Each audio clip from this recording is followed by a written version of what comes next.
আমাদের চ্যানেলে নতুন নতুন পর্ব গল্প পড়তে ও দেখতে চ্যানেলটি সাবস্ক্রাইব করে রাখুন। রুদ্র একটা বিরিয়ানির প্যাকেট হাতে এনে দিল। শোন, রাতেও কিছু খাতে শোন, রাতেও কিছু হতে পারে, তোর ক্ষুধা লাগতে পারে, খেয়ে দিবি। আর তোর চোখ লাল কেন ভাই? নিশ্চয়ই কেঁদেছিস আর সিগারেট খেয়েছিস বেশি। ভাই, তুই এরকম করছিস কেন? তুই যে পরিমাণ শক্ত হয়েছিস, তোকে দেখে আমরা অনুপ্রেরণা পেয়েছি। এটা তোর দ্বারা মানায় না, তোকে আবারও শক্ত হতে হবে। ভাই, এটা তো শুধু বলছিস পরিবারের অবহেলা কেমন লাগে তা আমি বুঝি। যে ভাবিরা আমাকে ছোট ভাইয়ের মতো স্নেহ করত, তারা আমার সাথে কথা বলে না। আর ভাইয়ারা তো আমার সামনেই পড়ে না ভুলে। আর যে মা বাবা আমাকে ছাড়া খাবার খাইতো না, তারা আমাকে খাবার টেবিলে দেখলে উঠে চলে যায়। ভাই, মন খারাপ করিস না। তুই জীবনে অনেক গুরুত্বপূর্ণ সমস্যার সমাধান, এটাও তুই পারবি। ভাই, আমার শরীরটা ক্লান্ত লাগছে, আমার বাসায় যেতে হবে। তাহলে আমরা আর বাইরে থেকে কি করব? চল, লিমনকে ওর বাসার সামনে নামিয়ে দিয়ে আমরা বাসায় চলে যাই। সেটাই ভালো হবে, চল। তারপর বাইকে করে ওরা আমাকে আমার বাসার সামনে গিয়ে নামিয়ে দিয়ে চলে গেল। আমি বাসার ভিতরে গেলাম, কাউকে না দেখে সোজা রুমে চলে গেলাম। বিরিয়ানির প্যাকেটটা ভালোভাবে রেখে বিছানায় হেলান দিয়ে ফোন টিপতে লাগলাম। রাতেও ঠিক আগের মতো ব্যবহার করলো সবাই। সিগারেট খেলাম রাত 12টা পর্যন্ত সেদিন। তারপর বিরিয়ানি খেয়ে ঘুমিয়ে পড়লাম। ঘুমাতে পারছি না, শুধু অনবরত কষ্ট হচ্ছে। আমি বিদেশে থেকে এতদিন কষ্ট পেলাম, এখানে এসেও শান্তি পেলাম। লাইফটা হেল্প করে দিল। এভাবে কেটে গেল 6 দিন। এখনো কেউ আমার সাথে কথা বলে না, শুধু শিফা ছাড়া। প্রতিনিয়ত খাবার খাওয়ার সময় অপমানিত হতে হয়েছে। ওই অপমান আর অবহেলা আমাকে খুবলে খুবলে কষ্ট দিয়েছে। শিফা প্রতিদিন আমার জন্য খাবার নিয়ে এসেছে, কিন্তু প্রতিবারই ওকে খাবার নিয়ে কেঁদে বের হতে হয়েছে। আমার জীবনটা শেষ করে দিল মেয়েটা। ও আসার পর থেকে আমার জীবনটা প্যারার উপর রেখেছে, ওটা নাকি ভালোবাসা। তারপর করলো অবহেলা এবং শেষে একটা মিথ্যা অপবাদ দিল, যার জন্য আমাকে পরিবারের অবহেলা সহ্য করতে হচ্ছে। যাই হোক, গল্পে ফেরা যাক। সকালবেলা ঘুম থেকে উঠে ফ্রেশ হয়ে বের হলাম রুম থেকে। সামনে শিফা এসে দাঁড়ালো। কোথায় যাচ্ছ তুমি? আজকে আমার সাথে তুইও যাবি। কি সত্যি আজকে তুমি আমায় নিয়ে বের হবে? তাড়াতাড়ি গিয়ে রেডি হয়ে বের হবি। আচ্ছা, তুমি একটু অপেক্ষা করো, আমি আসতেছি। ওকে তো একটু তাড়াতাড়ি করবি। আচ্ছা বলেই চলে গেল। শিবা চলে যেতেই আমি আমার বন্ধুদের ফোন দিলাম। সবকিছু ঠিক আছে তো? সব গুছিয়ে রেখেছি। আচ্ছা ঠিক আছে, আমি আসতেছি শিফাকে নিয়ে। আচ্ছা, একটু তাড়াতাড়ি কাজিনকে বাসা থেকে উঠিয়ে নিয়ে এসে, সে আজকে কাজী অফিসে যেতে চাইছিল না। ও আচ্ছা, আসতেছি। সিয়াম ফোন কেটে দিল। 15 মিনিট পর শিফা চলে আসলো। আমি ওর দিকে না তাকিয়ে বললাম, চলো তাড়াতাড়ি, আমাদের বের হতে হবে। আগে আমার দিকে তাকাও, দেখো তো আমায় কেমন লাগছে। দেখ শিফা, আমার সময় নেই, তাড়াতাড়ি যেতে হবে বলেই হাঁটা শুরু করলাম। শিফা হালকা কষ্ট পেলেও আমার পিছু পিছু চলে আসলো, কারণ ও এতটুকুতেই খুশি যে আমার সাথে বের হতে পেরেছে। বাইরে বের হয়ে একটা রিক্সা নিয়ে ওকে উঠতে বললাম। ও উঠে বসলো। আমি দাঁড়িয়ে আশেপাশে রিক্সা খুঁজতেছি। কি হলো, তুমি উঠতেছো না কেন? দাঁড়া, রিক্সার একটা আসুক, তুই বস এটাই। রিক্সা আর ডাকবা কেন? তুমি এই রিক্সাতেই উঠবা বলে আমাকে হাত ধরে টান দিয়ে রিক্সায় উঠালো। আরে আরে, চুপ, এইভাবে বসো বলে আমার হাত ধরে বসিয়ে রাখলো। তারপর আমি কিছু বললাম না, কারণ ও আজকে অনেক খুশি হবে। চলে গেলাম কাজী অফিসের সামনে। আমি রিক্সা থামাতে বললাম। এই কি, এখানে রিক্সা থামালে কেন? চুপ থাক আর রিক্সা থেকে নাম। শিফা আমার কথা মতো রিক্সা থেকে নামলো। আমি ভাড়া মিটিয়ে রিক্সাওয়ালাকে বিদায় করলাম। চল আমার সাথে। আমরা কাজী অফিসে যাব কেন? আজকে আমরা বিয়ে করব। কিন্তু পরিবারকে না জানিয়ে বিয়ে করাটা কি ঠিক হবে? তুই ভিতরে চল, বেশি কথা বলিস না। আর আমাকে বিয়ে না করতে চাইলে চলে যেতে পারিস। না না, আমি তোমায় হারাতে পারবো না। চলো, আজকে আমি তোমায় বিয়ে করব। তারপর কাজী অফিসে গিয়ে আমাদের বিয়ে সম্পূর্ণ করা হলো। সাক্ষী ছিল আমার বন্ধুরা। শোন, এখন সোজা একটা রিক্সা নিয়ে বাসায় যাবি। আচ্ছা, কিন্তু তুমি কখন আসবে? আমি চলে আসবো ঠিক সময়, তুই বাসায় চলে যা। শিফা চলে যাওয়ার পর আমার বন্ধুরা কাছে আসলো। তো পরবর্তী প্ল্যান কি? তার সময় হলেই বুঝতে পারবি। বন্ধু, আমি গেলাম, আমার কিছু কাজ আছে। আচ্ছা যা, তবে ঠিকঠাক ভাবে চিন্তা করছিস সেটা করিস। বলেই চলে আসলাম। এদিকে শিফা বাড়িতে ফিরে আমার মায়ের রুমে গেল। মা। ফুফি, ফুফি, কি হয়েছে? চিৎকার করছিস কেন? তোমার ছেলে আমাকে বিয়ে করেছে। কি বলছিস? সত্যি? ফুফি। দেখছিস, আমার বুদ্ধিতে কাজ হলো। এটা গিয়ে বাসার সবাইকে জানিয়ে দিল। সবাই প্রচুর খুশি হলো। আচ্ছা, লিমন কোথায়? সে আসতেছে একটু পর। ও আসলে ওর থেকে ক্ষমা চেয়ে নিতে হবে আমাদের। সবাই আমার জন্য অপেক্ষা করতে লাগলো। দুপুরের খাবার কেউ খায়নি, এতদিন আমাকে কষ্ট দিয়েছে, আজ ক্ষমা চেয়ে একসাথে খাবে বলে। কিন্তু সন্ধ্যা হয়ে গেল, আমি যাইনি। কি মনে করেছেন আপনারা আমি শিফাকে ক্ষমা করে দিয়েছি? তাহলে ভুল ভাবছেন। আমি চলে যাচ্ছি অচেনা শহরে। ওইদিকে সন্ধ্যা হয়ে গেছে, আমি এখনো বাড়ি ফিরিনি। সবাই খুব টেনশন করছে, আমাকে ফোন দিয়ে পাচ্ছে না, কারণ আমি সিম ভেঙে ফেলেছি। শিফা আমার রুমে গিয়ে একটা চিঠি পেল বিছানার উপরে। শিফা চিঠি পেয়ে সবাইকে রুমে ডাকলো। এই চিঠিটা এখানে ছিল। কি লেখা আছে দেখি তো। শিফা বাবার হাতে চিঠিটা দিল। চিঠিতে লেখা, একটা ছেলে কতটা কষ্ট পায় বলতে পারেন কেউ? কষ্ট আমায় শক্ত করে তুলেছিল।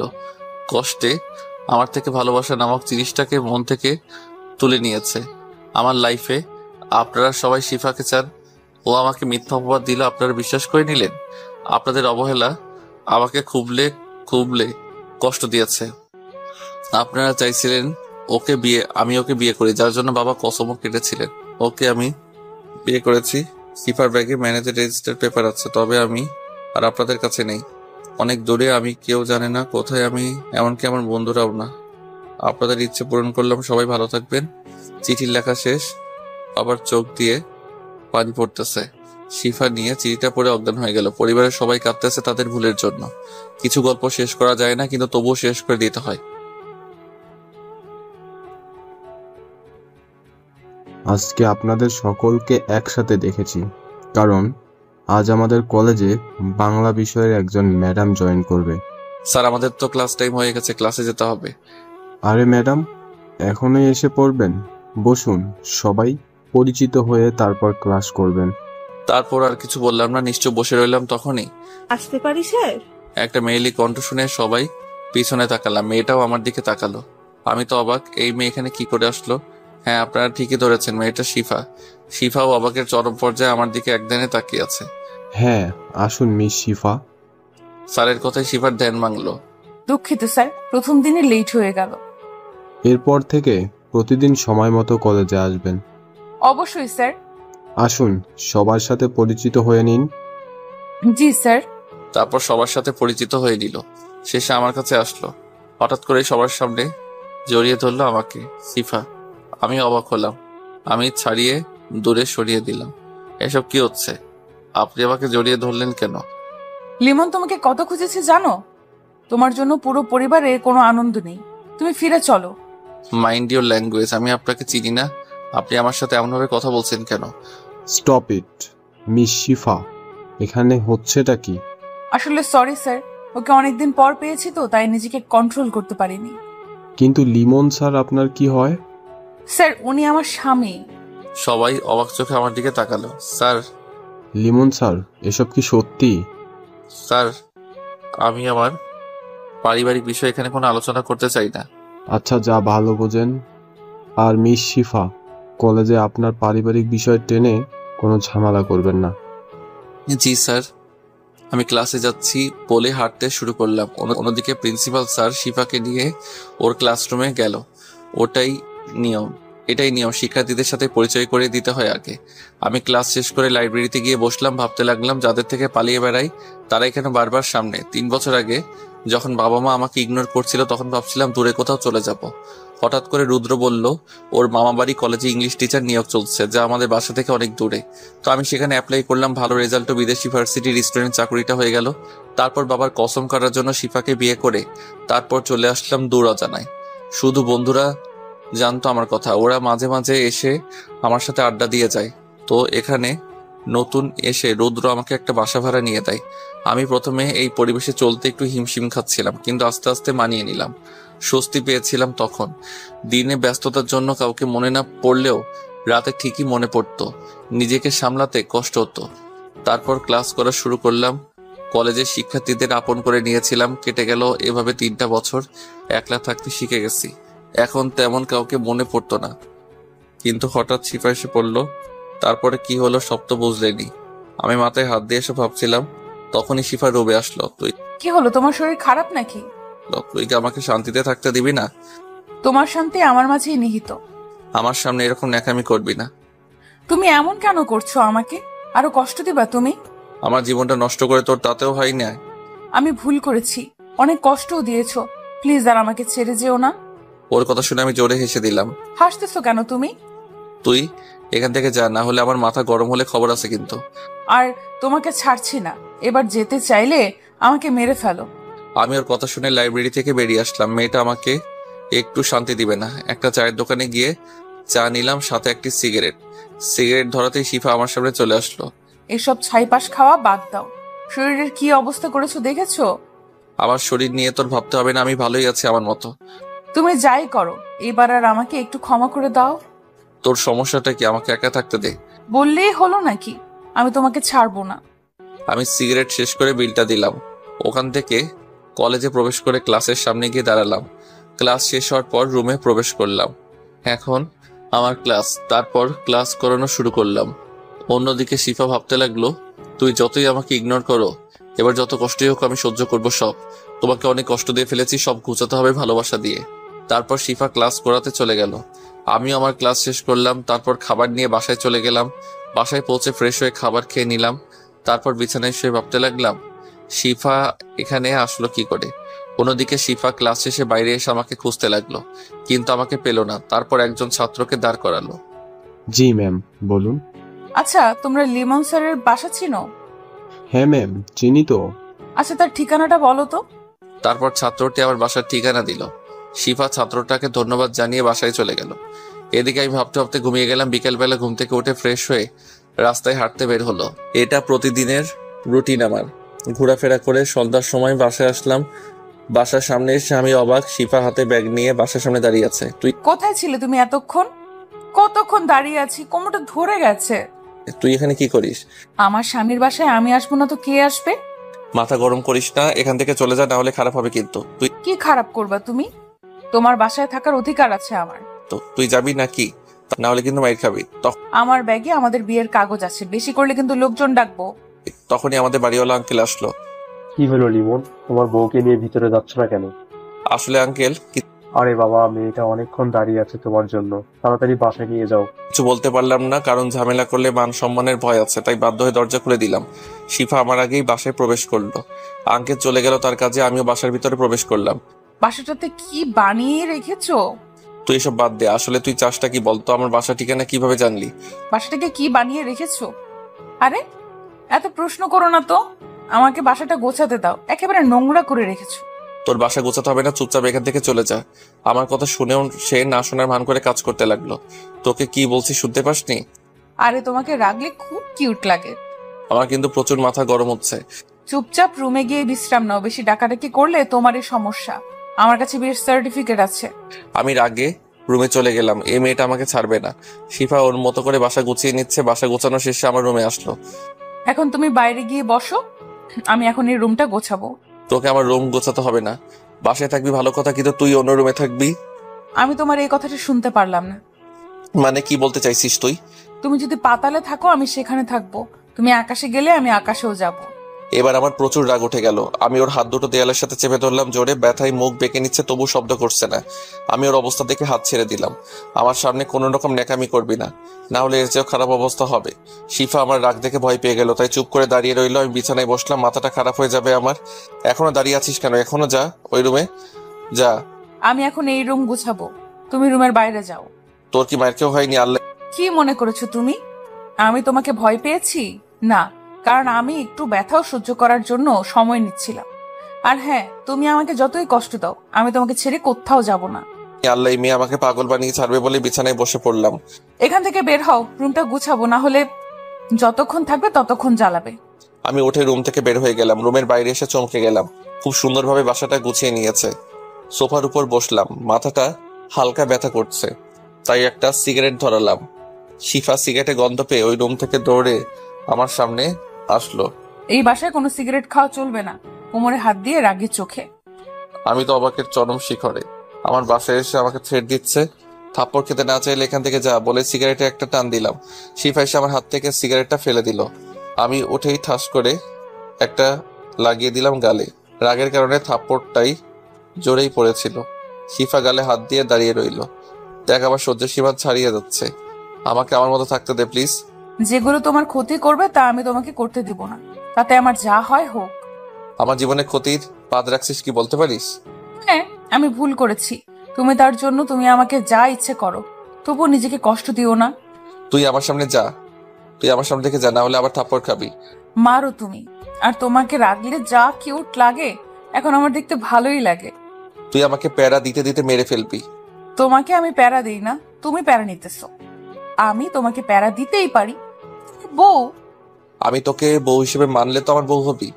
মানো আর না মানো, কবুল পরে আমাকে বিয়ে করেছো, সেই হিসেবে আমি তোমার লাইসেন্স সহ বউ। এত লাফাস না, আমাকে তো চিনিস, ডিভোর্স দিতে সময় লাগবে না। তুমি ডিভোর্স দিলে কি হবে? আমি তো স্বাক্ষর করব না। যাই হোক, তুমি কি বাসায় বসে রান্না করো না? বাসায় তো কিছুই নেই। না, আমি বাইরেই খাওয়া দাওয়া করি। এখন তোমার বউ এসে গেছে, এখন আর বাইরের খাবার খেতে হবে না, সব কিছু কিনে নিয়ে আসো। পসিবল না, তোর লাগলে তুই কিনে রান্না করিস, আমি বাইরে খাওয়া দাওয়া করি। তা তো হবে না, আজকে তোমার বাইরের খাবার খাওয়ার শেষ দিন। তুই বললেই হবে নাকি? হ্যাঁ, আমি বললেই হবে, না হলে বাড়িওয়ালা আঙ্কেলের কাছে নালিশ করব। আমাকে না খাইয়ে রেখেছে, এবং আমাকে যদি তুমি না খাইয়ে মেরে ফেলো, আমার সমস্যা নেই। স্ত্রীর ভরণ পোষণের দায়িত্ব স্বামীর। হইছে, এত হাসের মতো প্যাক প্যাক করিস কেমনি? তুমি আমার কথা শুনো না বলেই তো এত কথা বলা লাগে। আচ্ছা, সব নিয়ে আসবো, লিস্ট করে দে কি কি লাগবে। এই তো আমার লক্ষ্মী বর, একটু ওয়েট করো, আমি লিস্ট করে আনছি। মেয়েটাকে থামাতে হবে, যার জন্য এসব আনতে রাজি হলাম। কথা বলে মাথা ধরিয়ে দিল। কিছুক্ষণ পর শিফা লিস্ট করে আনলো, আমি বেরিয়ে গেলাম সবকিছু কিনে আনতে। তারপর একটা রিক্সা নিয়ে লিস্টে যা ছিল সব কিনে নিলাম। রাত 10টা বেজে গেল, তাই রেস্তোরাঁ থেকে দুজনে খাবার নিলাম, না হলে আবার কথা বলে মাথা খেয়ে ফেলবে। একটা রিক্সা নিয়ে বাসায় চলে আসলাম। কলিং বেল বাজালাম, সাথে সাথে শিফা দরজা খুলে দিল। এত দেরি কেউ করে? কতক্ষণ ধরে ভয় করছিল আমার। আমি আর তোমাকে রাতে বের হতে দিব না। তুই একটু চুপ থাক বোন, আমার এসব ভিতরে নে। শিখা দরজার কাছে দাঁড়িয়ে রইল। কিরে, তুই কি এসব বাসার ভিতরে নিবি নাকি না? নিলে সামনে থেকে সর, আমি নিচ্ছি। তুমি আমাকে বোন কেন বললে? এখন দাঁড়িয়েই থাকো এখানে। থাপ্পড় মারলে এমনিতেই সরে যাবি। থাপ্পড়ের কথা শুনে জিনিসপত্র বাসার ভিতরে নিতে লাগলো শিফা। আমি গিয়ে ফ্রেশ হয়ে বসলাম। প্রচুর ক্ষুধা লাগছিল, তাই আমি খাবার খেতে বসে পড়লাম। শিফা গুছিয়ে এসে দেখে আমি খাবার শুরু করে দিয়েছি। এ কি, আমাকে ছাড়াই খেতে বসে গেছো? তোর খাবার রাখা আছে, খেয়ে নিস। আমি তোমাকে খাবার বেড়ে দিতাম, স্ত্রী হিসেবে আমার দায়িত্ব আছে না? তোর কি কোনো ভয় নাই? তুই কিন্তু জানিস আমি রাগলে কি হতে পারি। শিফা ভয়ে চুপসে গেল। খাবারের প্যাকেটটা নিয়ে খাবার খেতে শুরু করলো। আমি খাবার খেয়ে রুমে চলে আসলাম। অনেক ক্লান্ত থাকার কারণে গিয়ে শুয়ে পড়লাম। অন্যদিকে শিফা সবকিছু গুছিয়ে আমার রুমে এসে আমার পাশে শুয়ে আমাকে জড়িয়ে ধরলো। আমি লাফিয়ে উঠে বসে পড়লাম। তুই এখানে কি করছিস? তোকে বলেছি না ওই রুমে ঘুমাতে? আমি তোমার সাথে ঘুমাবো, কতদিন পরে তোমাকে পেলাম। আমার সাথে ঘুমানোর চিন্তা মাথা থেকে ঝেড়ে ফেল। কেন? আমি তো তোমার রুম ছাড়া ঘুমাবো না। তাহলে নিচে বিছানা করে ঘুমা, খাট থেকে নাম তুই। আমি তোমার সাথেই ঘুমাবো। দেখ, আমাকে রাগাস না, আমার শরীর ক্লান্ত লাগছে, আমাকে ঘুমাতে দে। ওই রুমে যা তুই। তারপর শিফা নিচে নেমে বিছানা ঠিক করতে লাগলো। তোকে ওই রুমে যেতে বলেছিলাম। না, আমি তোমার রুমেই থাকবো, তোমাকে ডিস্টার্ব করব না। আচ্ছা ঠিক আছে, যা করার কর। তারপর আমি শুয়ে পড়লাম। ভাবতে লাগলাম, অনেক কষ্ট দিয়েছিস জীবনে, তারপরও আবার জ্বালাতে এসে গেছিস। হঠাৎ কান্নার শব্দ শুনতে পেলাম। উকি দিয়ে দেখলাম শিফা কান্না করছে। কান্না করার থাকলে ওই রুমে যা, আমাকে শান্তিতে ঘুমাতে দে। তারপর শিফা নিশ্চুপ হয়ে গেল। আমিও আর কিছু না ভেবে দিলাম ঘুম। পরের দিন সকালবেলা শিফার ডাকাডাকিতে ঘুম ভাঙলো। কি হলো, ডাকছিস কেন এত তাড়াতাড়ি? বাজারে যেতে হবে, বাজার করে আনো, না হলে রান্না করবো কি? এখান থেকে যা। আমার ঘুম এত তাড়াতাড়ি ভাঙে না, সবে মাত্র 7টা বাজছে, আমি 9টার আগে উঠি না। কিন্তু এখন থেকে প্রতিদিন 7টায় টানা ঘুম থেকে উঠতে হবে। রাগ উঠাবি না আমার, তুই গিয়ে বাজার কর যা। আচ্ছা, টাকা দাও। আর হ্যাঁ, রাস্তায় কেউ পরিচয় জানতে চাইলে বলবো লিমন স্যারের বউ। তারপর তোমার যদি অসম্মান হয়, সেটা কিন্তু আমি জানি না। তোর মাথা সবসময় আমাকে প্যারা দেওয়ার বুদ্ধি ঘুরে। তারপর আমি ফ্রেশ হয়ে বাজার করতে বের হলাম। এলাকায় একজন শিক্ষক হিসেবে সম্মান আছে আমার, তাই বাধ্য হয়ে আসলাম। এতদিন 9টায় ঘুম থেকে উঠে ফ্রেশ হয়ে হোটেল থেকে নাস্তা করে কলেজে যেতাম, কিন্তু আমার শান্তি কেড়ে নিতে এসে গেছে। জীবনটাই তেজপাতা হয়ে গেছে। যাই হোক, বাজার করতে গেলাম। বাজারে বসে বাড়িওয়ালার আঙ্কেলের সাথে দেখা। কি বাবা, বৌমা এসেছে দেখে বাজার করতে এসেছো? আসলে আঙ্কেল, আরে বোকা, আমরাও বুঝি। আগে একা ছিলে, রান্না করোনি, এখন তোমার বউ রান্না করবে, তাই বাজার করতে এসেছো, বুঝতে পারছি। আচ্ছা। জি আঙ্কেল বলে বাজার করা শুরু করলাম। তবে মানুষের কথা স্পষ্ট শুনতে পাচ্ছি, আতিক স্যার বিয়ে করলো কবে? আরে স্যারেরও তো বিয়ের বয়স পার হয়ে যাচ্ছে, বিয়ে তো করতেই পারে। এসব শুনতে শুনতে বাজার করা শেষ করলাম। একটা রিক্সা নিয়ে বাসায় পৌঁছালাম। গরমে ঘেমে গেছি। কলিং বেল বাজানোর পর শিফা দরজা খুলে দিল। আমার হাত থেকে বাজারের ব্যাগ নিয়ে গেল। আমি গিয়ে সোফায় বসলাম। কিছুক্ষণ পর শিফা আসলো হাতে একটা গ্লাস নিয়ে। তোর এই নাও শরবত, এটা খেয়ে নাও, গরমে ঘেমে গেছো। গ্লাস নিয়ে তোর কাছে আমি শরবত চেয়েছি। না চাওনি, কিন্তু তোমার কখন কি প্রয়োজন আমি বুঝি। আমি শরবত খাবো না, নিয়ে যা এখান থেকে। তারপর শিফা শরবতটা রেখে চলে গেল রান্নাঘরে। আসলে শরবত আমার খুব প্রয়োজন ছিল, তবুও খেলাম না, কারণ ওর হাতের কিছু খাওয়ার ইচ্ছে নেই। আমি রুমে ফ্যান ছেড়ে কিছুক্ষণ বিশ্রাম নিলাম। তারপর গোসল করে রেডি হলাম কলেজের জন্য। তখনই শিফা রুমে আসলো। খাবার হয়ে গেছে, চলো খাবার টেবিলে। তুই কি করে ভাবলি আমি তোর হাতের রান্না খাবো? দেখো, খাবার নিয়ে রাগ করতে নেই প্লিজ। তুমি খাবার খেয়ে বের হও, আর আমিও তো কলেজে যাব, দুজন একসাথেই যাব। তুই কি বুঝিস না আমার তোকে সহ্য হয় না, আর তোর সাথে যাওয়া তো পসিবলই না বলে বাসা থেকে বের হলাম। তারপর একটা হোটেলে গিয়ে নাস্তা করলাম। অন্যদিকে শিফা আমি বের হওয়ার পর কান্না করতে লাগলো। লিমন, আমি জানি তুমি আমাকে ভালোবাসো, আমার ভুলের জন্য আর কত শাস্তি দিবে, তুমি দেখি কত শাস্তি দিতে পারে, তবে এই দেহ থেকে প্রাণ না বের হওয়া পর্যন্ত আমি তোমাকে ছাড়বো না। তারপর শিফা খাবার না খেয়ে রেডি হয়ে কলেজের উদ্দেশ্যে বের হলো। এদিকে আমি খাবার খেয়ে কলেজ পৌঁছে টিচার্স রুমে গেলাম। সেখানে গিয়ে দেখি শিফা সহ আরো স্যার ম্যাডামরা বসে আছেন। আরে লিমন স্যার, আসেন। আপনি যে বিয়ে করেছেন এটা আমাদের জানালেন না কেন? আরে লিমন স্যার যে পরিমাণ গম্ভীর মানুষ, তার কাছ থেকে বিয়ের কথা জানার আশা করেন কিভাবে? তবে যাই বলুন স্যার, শিফা ম্যামের সাথে আপনাকে ভালোই মানিয়েছে। এদের কথা শুনে বিরক্ত লাগছে, কিন্তু কিছুই করার নেই। শিফার দিকে তাকিয়ে দেখি লজ্জায় লাল হয়ে আছে। এবার একদিন আমাদের ইনভাইট করেন আপনার বাসায় লিমন স্যার। আচ্ছা, দেখি কি করা যায়। না না, তা বললে হবে না স্যার। কবে দাওয়াত দিচ্ছেন তা বলেন। রিয়া। আচ্ছা ম্যাম, কাল জানাবো আমরা। তখনই ক্লাসের ঘন্টা বেজে উঠল। সবাই যে যার ক্লাসে গেলাম। সবগুলো ক্লাস শেষ করে বাসায় যাওয়ার জন্য রিকশায় উঠলাম। শিফাও আমার রিকশায় উঠে বসলো। এ কি, তুই রিকশায় উঠলি কেন? আমি তোমার স্ত্রী, আমি তোমার সাথে রিকশায় যেতেই পারি। আমি কোনো সিন ক্রিয়েট করতে চাই না, তুই রিকশা থেকে নাম। তুমি সিন ক্রিয়েট করো, তাতে তোমারই সমস্যা হবে, কারণ তোমাকে সবাই এখানে ভালোভাবে চিনে। সবাই ভাবে তুমি তোমার স্ত্রীর সাথে রাস্তায় বসে ঝামেলা করছো। তুই সবসময় একটা না একটা ঝামেলা পাকিয়ে মামা যান আপনি। তারপর রিক্সাওয়ালা মামা রিক্সা চালানো শুরু করলো। শিফা আমার হাত ধরলো। ওই রিক্সায় উঠছিস, ভালো কথা, আমাকে স্পর্শ করবি না।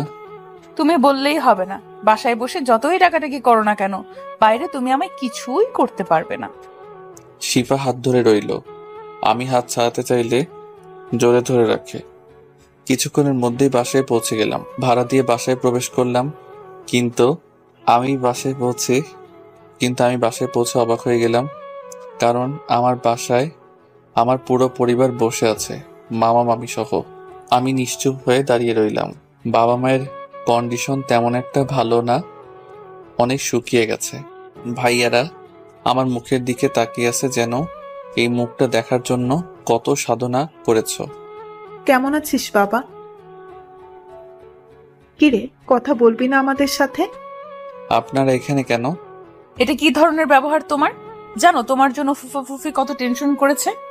খাওয়া দাওয়া ঠিক মতো না করতে করতে শরীরে কি হাল করেছে। হ্যাঁ বাবা, আমরা তোর সাথে অন্যায় করে ফেলেছি অনেক। শিখা যে তোর উপর অপবাদ দিয়েছিল, ওটা আমাদের সবার সাজানো ছিল, কারণ ও তোকে খুব ভালোবাসতো। তুই বিদেশে যাওয়ার পর মেয়েটা অনেক কষ্ট পেয়েছে, তাই চেয়েছিলাম তোদের বিয়েটা হলে আস্তে আস্তে তোদের মনোমালিন্য ঠিক হয়ে যাবে। তাই আমরা তোকে ইগনোরও করেছিলাম। আমাদের ক্ষমা করে দে বাবা, আমরা কেউ ভালো নেই। দেখুন, আপনারা যা করেছেন আমি তাতে কিছু মনে করিনি, তবে হ্যাঁ, আমি এখানে একা ভালো আছি। আপনার শিফাকে নিয়ে চলে যান এখান থেকে। আমাকে মেরে ফেললেও কেউ এখান থেকে নিয়ে যেতে পারবে না। মেয়েটাকে আর কত কষ্ট দিবি? তোর জন্য মেয়েটা মরতে বসেছিল, কোন রকমে বেঁচে ফিরে তোকে খুঁজে বেরিয়েছে। তারপরেও আমাদের বলে এখানে চাকরিতে জয়েন করে এত দূরে আসতে দিতে চায়নি, কিন্তু এখানে ওর নানা বাড়ি, অনেকটা সময় এখানেই কাটিয়েছে। তাই আমরা অনুমতি দিয়েছি যাতে ও কাজে ব্যস্ত থাকে। তিলে তিলে মেয়েটা শেষ হয়ে যাচ্ছিল। এখন আমার আপন বলতে কেউ নেই, নিজেকে অনেক কষ্টে গুছিয়ে নিয়েছি। আপনারা প্লিজ আমার জীবনটাকে এভাবেই চালাতে দিন। আপনারা একজন ধর্ষকের কাছে কেন এসেছেন? বাবা, আমরা তোকে কখনোই ধর্ষক মনে করিনি, ওটা তো আমরাই করিয়েছি যাতে তোর আর শিফার বিয়ে হয়। আচ্ছা, একজনকে ধর্ষক বানানো আপনাদের কাছে সাজানো ছিল? বাহ, প্লিজ আপনারা শিফাকে নিয়ে এখান থেকে যান। তুই আমাদের সাথে না গেলে আমরাও যাচ্ছি না এখান থেকে। এতদিন যখন আমাকে ছাড়া কাটাতে পারছেন, সামনেও অবশ্যই পারবেন। চলে যান এখান থেকে। মামি এসেই আমাকে একটা থাপ্পড় দিল। আমি গালে হাত দিয়ে দাঁড়িয়ে রইলাম।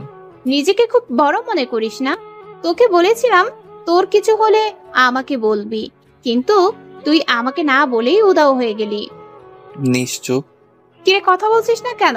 তোকে আমি নিজের ছেলে মনে করতাম, কিন্তু তুই আমাকে আপনই মনে করতি না।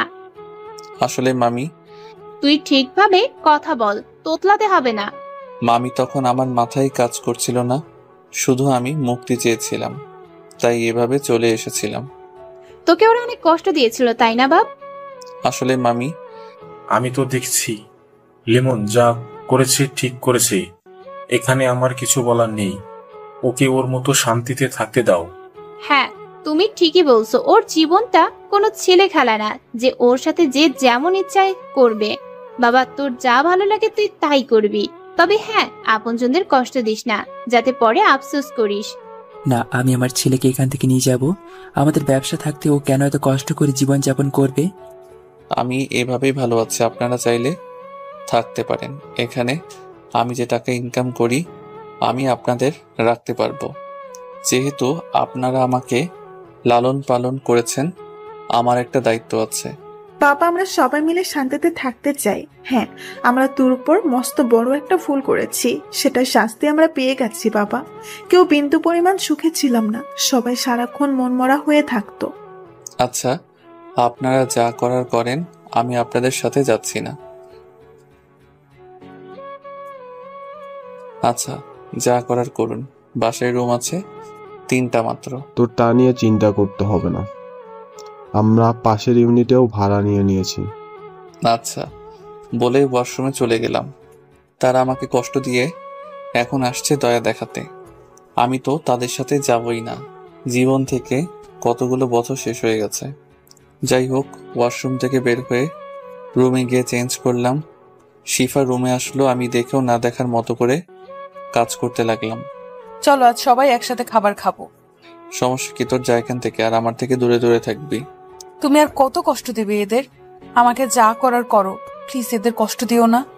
আমি কি তাদের আসতে বলেছি এখানে? ও, আমি তো ভুলেই গিয়েই সব নাটের গুরু তো তুই আমার ঠিকানা কেন দিয়েছিস তাদের? আমি এতদিন তাদের সাথে ছিলাম, তাদের কষ্ট আমি দেখেছি। তোমার জন্য ফুফি কাঁদেনি এমন কোনো দিন যায়নি এই 6 বছরে। সবটাই তোর জন্য। তুই আমার জীবনে কেন এসেছিলি বলতে পারবি? পুরো জীবনটা এলোমেলো করে দিলি আমার। আমি জানি সব দোষ আমার, কিন্তু আমি তোমাকে ভালোবাসি এটা মিথ্যে ছিল না। ভুল করে ফেলেছিলাম একটু, কিন্তু সেইটাই আমার জীবনের কাল হয়ে দাঁড়ায়। হা হা হো, ভালোবাসা এই শব্দটা আমি শুনতে পারি না বলেই রুম থেকে বের হলাম। আমার পিছু পিছু শিফাও বের হলো। খাবার টেবিলে সবাই বসে আছে। আমি বাইরে যাওয়ার জন্য দরজার দিকে হাঁটছি, তখনই একজন লিমন, কোথায় যাচ্ছিস? আমরা তোর জন্য বসে আছি, একসাথে খাবো বলে। ধর্ষকের সাথে খাবার খাওয়া যায় না বলেই বেরিয়ে গেলাম। সবাই নিশ্চুপ বসে রইল। মা তো কেঁদেই দিল। ছেলেটা না খেয়ে বেরিয়ে গেল, আমাদের জন্য খাবারটা পর্যন্ত খেলো না। ফুফি, তোমার ছেলে বাসার খাবার খায় না, বাইরে গিয়ে খাবার খায়। তারপর বড় ভাবি সবাই বুঝিয়ে শুনিয়ে অল্প কিছু খাবার খাওয়ালো। এদিকে আমি বাসা থেকে বেরিয়ে হোটেলে গেলাম। প্রতিদিন যেখানে খাবার খাই, আজকে খাওয়ার মুড নেই। অল্প কিছু খেয়ে নিলাম, কারণ এখন আর সহজে লিমন ভেঙে পড়ে না। খাবার শেষ করে বিল দিয়ে একটা খেয়ে নিলাম। তারপর একটা রিক্সা নিয়ে বাসায় চলে আসলাম। বিকেলবেলা ঘুমানোর অভ্যাস আমার। যাই হোক, বাসায় প্রবেশ করে দেখি সবাই সামনের রুমে বসে আছে। আমাকে দেখেই, লিমন এদিকে আয় বাবা। বলুন। সকালে থাপ্পড়ে মনে হয়নি, আবার দিতে হবে? কি হলো, কথা বলিস না কেন? দুপুরে খাবার খেলি না কেন? খাবার খেয়েছি বাইরে। তুই বাইরের খাবার কেন খাবি? এটা আমার প্রতিদিনের অভ্যাস মামি। থাপ্পড় দিয়ে তোমার অভ্যাস দেখিয়ে দিব। আজকে সন্ধ্যার সময় বাজার করে আনবি, দরকার হলে আমি তোর জন্য প্রতিদিন রান্না করব, আমার সাথে খাবার খাবি। ওই চুপ করে থাকিস কেন? এখন দেখি কথাও কম বলিস। বাবা, কতদিন তোকে খাইয়ে দেই না। আজকে বাজার করে আনবি, বিকালে আমি রান্না করে প্রতিদিন খাইয়ে দিব বলেই আমার গাল 2 হাত দিয়ে ধরলো। আচ্ছা মামি। এই একটা মানুষের কথা আমি কখনোই ফেলতে পারিনি। সবসময় এই মানুষটা আমাকে নিঃস্বার্থভাবে ভালোবেসে গেছে। যাই হোক, আমি ওখান থেকে রুমে চলে আসলাম। ওইদিকে বলছিলাম না, লিমন আমার কথা ফেলবে না, দেখছো আপা?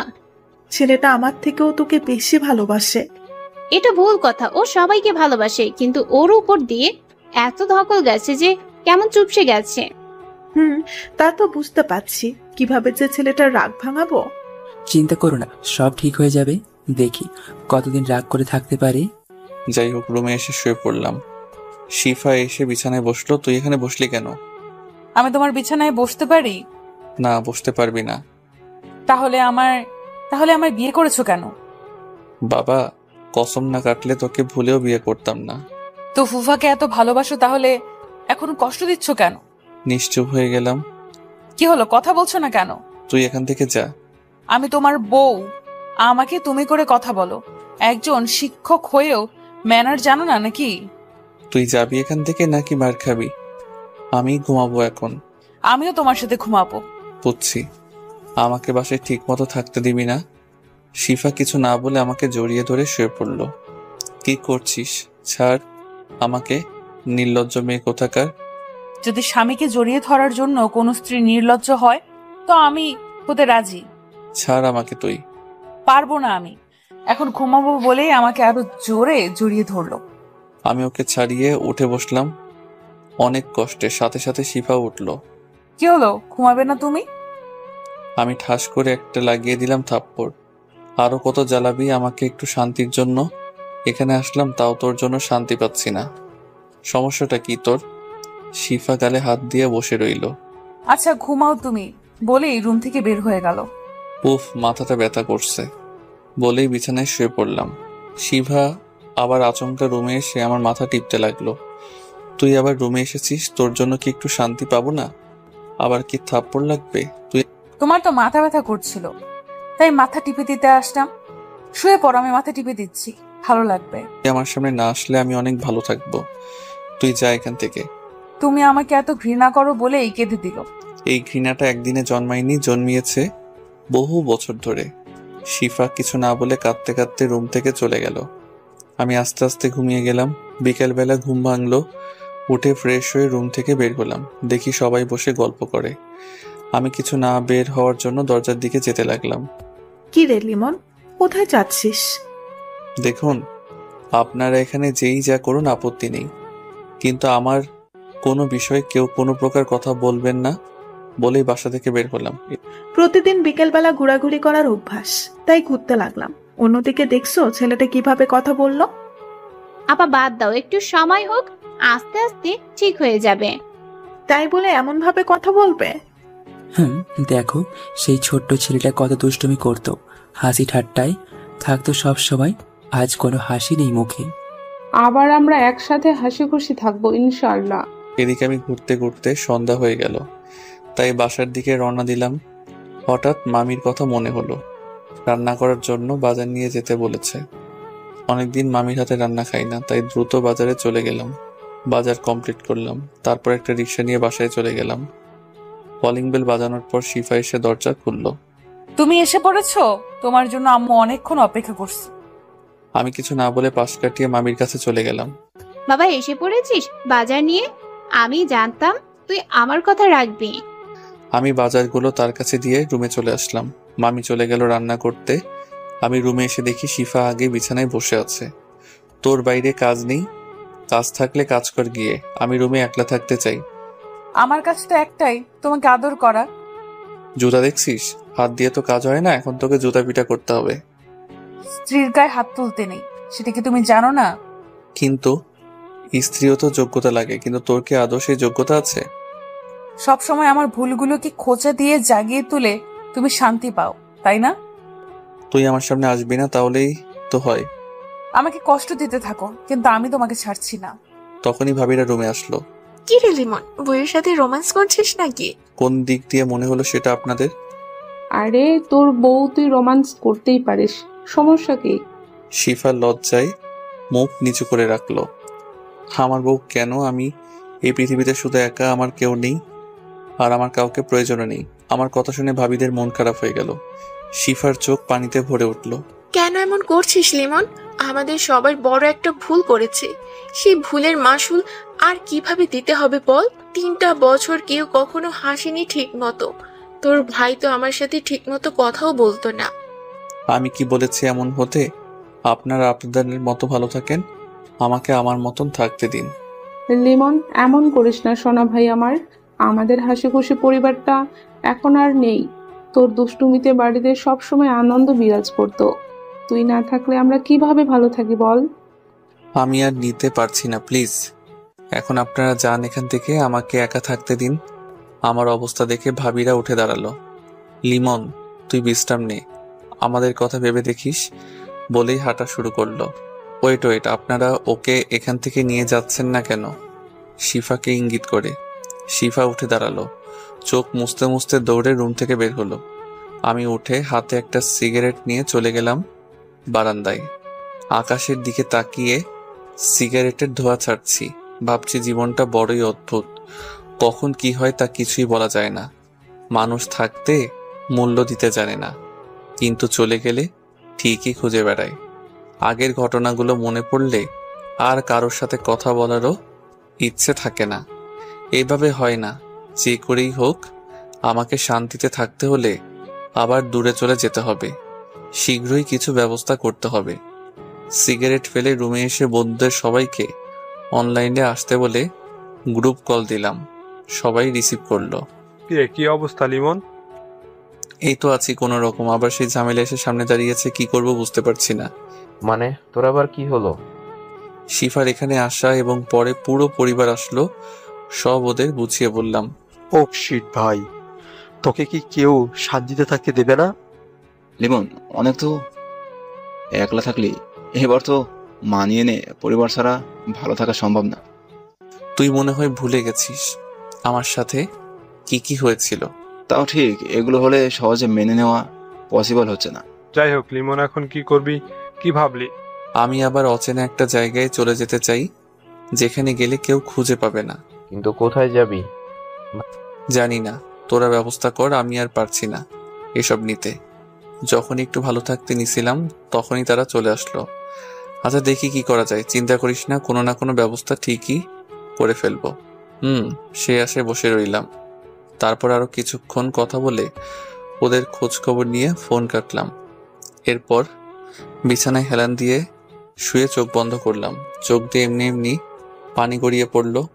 কিছুক্ষণ পর এ কি লিমন, তুই কান্না করছিস কেন?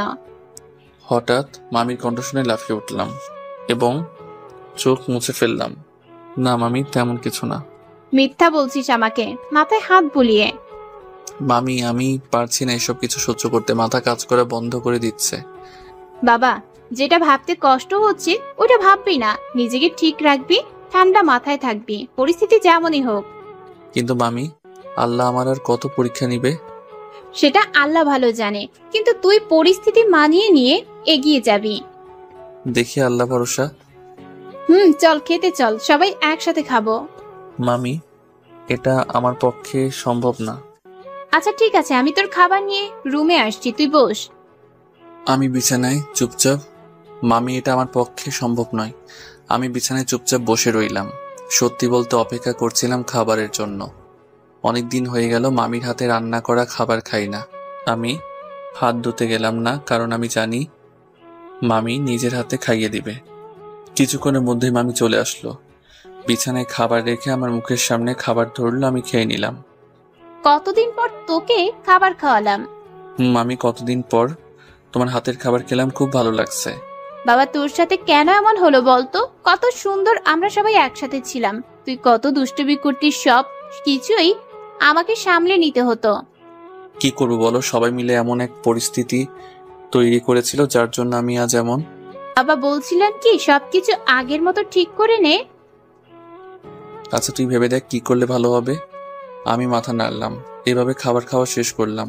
মামি সবকিছু নিয়ে চলে গেল। আমি বিছানায় বসে ভাবতে লাগলাম মামির কথাগুলো। তখনই শিফা রুমে আসলো। কি ভাবছো তুমি? তুই আবার এখানে কি চাস? কি চাই মানে? এখন আমি ঘুমাবো। তো তার জন্য এই রুমে কি? যা ওই বাসায় কোনো রুমে থাক। বললেই হলো? আমি আমার স্বামীর কাছে ঘুমাবো, আমি আমার স্বামীর সাথে ঘুমাবো। স্বামী থাকতে কেউ অন্য রুমে ঘুমায় বলো? একদম স্বামী স্বামী করবি না, আমি তোকে স্ত্রী হিসেবে মানি না। মানো আর না মানো, বিয়ে তো করেছো, এখন আমরা একসাথে থাকবো। তোকে এত মারমারি তবু হয় না? না হবে না, এখন ঘুমাও, আমাকেও ঘুমাতে দাও বলেই বিছানায় উঠতে লাগলো। ওই ওই থাম, তুই বিছানায় উঠছিস কেন? নাম আমার বিছানা থেকে। ইস, তুমি বলবা আর আমি নেমে যাব? তখনই আমার ফোনে একটা কল আসলো, তাকিয়ে দেখি সিয়াম। আমি বারান্দায় গিয়ে ফোনটা রিসিভ করলাম। হ্যাঁ সিয়াম বল। দোস্ত, তুই কি সত্যি অন্য কোথাও যেতে চাস? হ্যাঁ, তোকে তো বললামই আমি এখানে থাকলে শান্তি পাবো না। আচ্ছা শোন, তুই তোর সবকিছু গুছিয়ে নে, 1 সপ্তাহের মধ্যে তুই চলে যা, কেউ খোঁজ পাবে না। আচ্ছা দোস্ত, আমি গুছিয়ে নিব সবকিছু, তুই ওই দিকটা ঠিক রাখিস। আচ্ছা বলে ফোন কেটে দিল। যাক, অবশেষে প্যারা থেকে মুক্তি পাওয়া যাবে। একটা সিগারেট ধরিয়ে খেয়ে রুমে প্রবেশ করলাম। আমাকে দেখে বিছানা থেকে নিচে নামলো এবং নিচে বিছানা করতে লাগলো। আমি ভাবতে লাগলাম এর আবার কি হলো। যাক, ভালো হয়েছে, এখন বিছানাতে শান্তিতে ঘুমাতে পারবো। ভাবতে ভাবতে বিছানায় এসে শুয়ে পড়লাম। কিছুক্ষণের মধ্যেই ঘুমের রাজ্যে হারিয়ে গেলাম। সকালবেলা মামির ডাকে ঘুম ভাঙলো। বাবা ওঠ, সকাল হয়ে গেছে, তুই কলেজে যাবি না? আমার ঘুম ভাঙলো, ঘড়ির দিকে তাকিয়ে দেখি 8:30 বেজে গেছে। আজকে ঘুম থেকে উঠতে এত দেরি হয়ে গেল বলেই উঠে ফ্রেশ হতে চলে গেলাম। আমি ফ্রেশ হয়ে বের হয়ে দেখি মামি আর মা রুমে বসা, মামির হাতে খাবার। বাবা তাড়াতাড়ি খাবারটা খেয়ে নে। মামি, সময় খুব কম, বাইরে থেকে খেয়ে নিব। একটা থাপ্পড় দিব, তাড়াতাড়ি খাবার খেয়ে নে বলেই মুখের সামনে খাবার ধরলো। আমি আর কথা না বাড়িয়ে খাবার খেতে লাগলাম। মা আমার দিকে তাকিয়ে আছে, হয়তো কিছু বলবে কিন্তু বলতে পারছে না। যাই হোক, খাবারটা শেষ করে বের হলাম। আজ শিফাকে দেখলাম না একবারও। সকালে হঠাৎ একটা রিক্সা এসে সামনে থামলো। রিক্সার মধ্যে শিফা বসা। উঠে এসো, আজ এমনিতেই দেরি হয়ে গেছে। আমার দেরি হয়ে হোক, তুই চলে যা। এবার শিফা রিক্সা থেকে নেমে গেল।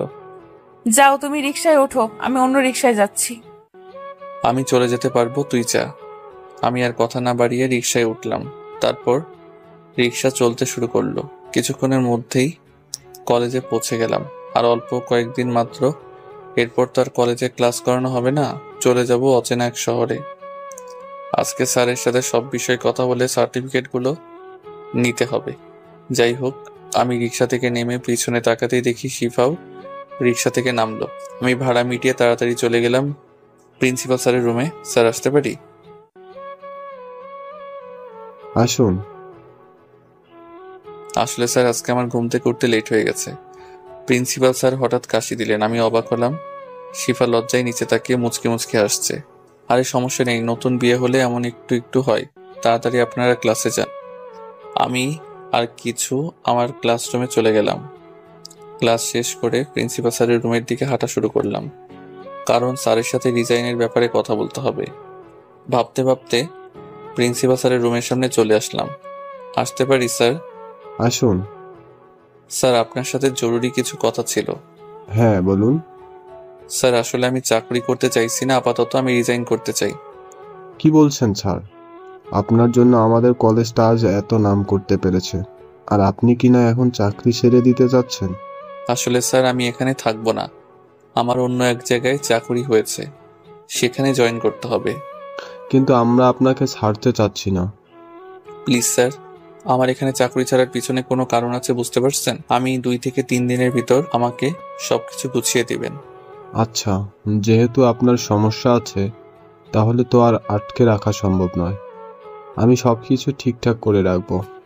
স্যার, আর একটা কথা, আমি যে চাকরি ছেড়ে দিচ্ছি এই কথাটা আমি এখান থেকে না যাওয়া পর্যন্ত কাউকে কিছু বলবেন না। আচ্ছা, ঠিক আছে। আপনি আমাদের কলেজের জন্য অনেক করেছেন, আপনার জন্য এইটুকু তো করতেই পারি। ধন্যবাদ স্যার। তারপর স্যারের সাথে আরো কিছু কথা বলে কলেজ ক্যাম্পাসের বাইরে বের হলাম। একটা চায়ের দোকান থেকে 1 কাপ চা আর সিগারেট ধরিয়ে খেতে থাকলাম। আর কয়েকটা দিন মাত্র এই শহরে, আর হয়তো আসা হবে না এখানে। এই শহরটা আমাকে খুব সযত্নে আপন করে নিয়েছিল। পুরো 3টা বছর এখানে ছিলাম। সবাই কত ভালোভাবে আপন করে নিয়েছিল আমায়। কিন্তু সময় হয়ে গেছে এখান থেকে চলে যাওয়ারও। যাই হোক, চা ও সিগারেট শেষ করে কলেজে প্রবেশ করলাম, কারণ আমার এখনো একটা ক্লাস বাকি আছে। কিছুক্ষণের মধ্যেই ঘন্টা বাজলো। আমি চলে গেলাম ক্লাসরুমে। খুব ভালোভাবে ক্লাস শেষ করলাম। নিজেকে এমনভাবে ব্যস্ত রাখার চেষ্টা করেছি যাতে কষ্টগুলো মনে না পড়ে। যাই হোক, বের হয়ে প্রিন্সিপাল স্যারের রুমে গেলাম। তারপর স্যারের কাছ থেকে বিদায় নিলাম, সাথে শিফাও নিল। আমি বের হয়ে গেলাম কলেজ ক্যাম্পাসের বাইরে। শিফাও এসে আমার পাশে দাঁড়ালো ছাতা নিয়ে। বাইরে রোদ ছিল প্রচুর, তাই শিফা আমার মাথার উপর ছাতা ধরল। আমি ওর থেকে দূরে গিয়ে দাঁড়ালাম। কেন এমন করছো? তোমার মাথায় রোদ লাগছে তো। এমনিতেই তোমার কাল মাথা ব্যথা ছিল। আমার সবকিছু আমি নিজেই ভালো বুঝি। আমার কথা শুনে নীরবের চোখে পানি মুছলো। যাই হোক, এরপর আমি আর শিফা দুজনে আলাদা আলাদা রিকশায় করে বাসায় গেলাম। বাসায় যেতেই মামি খাবার খাওয়ালো। শিফা বারবার মাপ চাইতে আসে। এভাবে কেটে গেল 4 দিন। প্রিন্সিপাল স্যার আমার কাগজ সব গুছিয়ে দিয়েছে। বাড়িওয়ালার ভাড়া মিটিয়ে দিয়েছি। তাদের বলে দিয়েছে আমি আর বাসায় থাকবো না। 4 দিন পর সকালবেলা সিয়ামের ফোনে ঘুম ভাঙলো। হ্যাঁ বল সিয়াম। তুই কয়টায় রওনা দিবি? এই তো 11টার বাসে। এখন 9টা বেজে গেছে আর তুই এখনো ঘুমাচ্ছিস? কি 9টা বেজে গেছে? আসলে কালকে সবকিছু ভেবে ঘুমিয়েছি তো, তাই ঘুমাতে লেট হয়েছিল রাতে। বুঝতে পারছি। এখন তাড়াতাড়ি রেডি হয়ে নে। আর শোন, এখনো ভেবে দেখ একটু পরিবার ছাড়া আর কতদিন দূরে থাকবি। আমি ফোন কেটে দিলাম। আমার এই কথাটা শুনতে ভালো লাগে না। যাই হোক, ফ্রেশ হয়ে রেডি হলাম বের হওয়ার জন্য। ব্যাগ কাল রাতে বাসা থেকে বাইরে রেখেছিলাম একজনের কাছে। ওখান থেকে ওইটা নিয়ে বাস ধরতে হবে। যাই হোক, প্রতিদিনের মতো মামি খাবার খাইয়ে দিতে লাগলো। আজ চোখ দিয়ে পানি পড়ছে এমনি এমনি। কিরে, কাঁদছিস কেন? না কিছু না মামি, এমনিতেই বলেই নিজেকে সামলে নিলাম। তারপর খাবার খাওয়া কমপ্লিট করলাম। আর শিফাকে দেখছি বারবার আমার দিকে তাকাচ্ছে শুধু। আমি বাবা মাকে লুকিয়ে এক নজর দেখে নিলাম, ভাবিদেরও দেখে নিলাম। ভাইয়ারা আমাদের নিজেদের বাসায়, তাই দেখা হয়নি। মামাও নিজের বাসায় গেছে, কাল জরুরি মিটিং আছে, তাই তাদের সাথে দেখা হলো না। বাসা থেকে বেরিয়ে চলে গেলাম ব্যাগ আনতে। ব্যাগ নিতেই বেজে গেল 10টা 20। তারপর সেখান থেকে একটা রিক্সা নিয়ে বাস স্টেশন চলে গেলাম। পৌঁছাতে 10টা 50 বেজে গেছে। রিক্সা ভাড়া মিটিয়ে যেই গাড়িতে উঠতে যাব তখনই পিছন থেকে আমার হাত টেনে ধরলো কেউ। আমি পিছনে তাকিয়ে দেখি শিফা আমার হাত টেনে ধরে আছে। তুই হাত ধরছিস কেন? ছাড়। তুমি কি মনে করেছো তুমি কাউকে না জানিয়ে চলে যাবে, কেউ টের পাবে না? কাল রাতে যখন ব্যাগ বাইরে বের করেছিলে তখনই তোমার সন্দেহ হয়েছিল। তারপর যখন মায়ের হাতের খাবার খেয়ে কান্না করছিলে তখন তো আমার কাছে ক্লিয়ার হয়ে গেছিল তুমি কিছু একটা করবে। না হলে যে মানুষটা এত কষ্ট পাওয়ার পরেও কাঁদেনি, সে আজ কেন কাঁদবে? আমাদের অপরাধটা কি এতটাই গুরুতর ছিল যে তুই আমাদের এই শাস্তি তুই সারা জীবন দিবি? এবার সম্পূর্ণ পিছনে তাকিয়ে দেখি আমার পরিবারের সবাই দাঁড়ানো আছে। মা এসে আমাকে টেনে নিয়ে একটা সাইডে এনে দাঁড় করালো। বাবা, তুই যাস না আমাদের ছেড়ে। অনেক কষ্টে তোকে খুঁজে পেয়েছি। বাবা, আমাদের আর কষ্ট দিস না। আমি আর সহ্য করতে পারছি না। আমি তোমাকে আর কখনো জ্বালাতন করব না। তুমি যেমন থাকতে চাইবে তেমনই থাকতে পারবে। তবুও প্লিজ আর চলে যেও না কোথাও। বাবা, তুই কি চাস না আমি এই শেষ বয়সে একটু শান্তি পাই? বাবা, আমাদের ভুলটা আমরা বুঝেছি, এতদিন হাড়ে হাড়ে টের পেয়েছি। তুই আমাদের ক্ষমা করে দে বাপ। আমি তোর কাছে হাত জোড় করছি, আমাদের ছেড়ে যাস না। আমরা সবাই একসাথে থাকতে চাই। আমি কি বলবো বুঝতে পারছি না। চোখের কোণে পানি টলমল করছে। আমি বাবাকে জড়িয়ে ধরলাম। বাবা, এইভাবে বলো না, আমি যাব না কোথাও। তোমরা আমার জন্য কষ্ট পেয়ে থাকলে আমাকে ক্ষমা করে দাও। সত্যি বাবা, তুই আমাদের ছেড়ে কোথাও যাবি না? না বাবা, আজ থেকে আমি তোমাদের সাথেই থাকবো।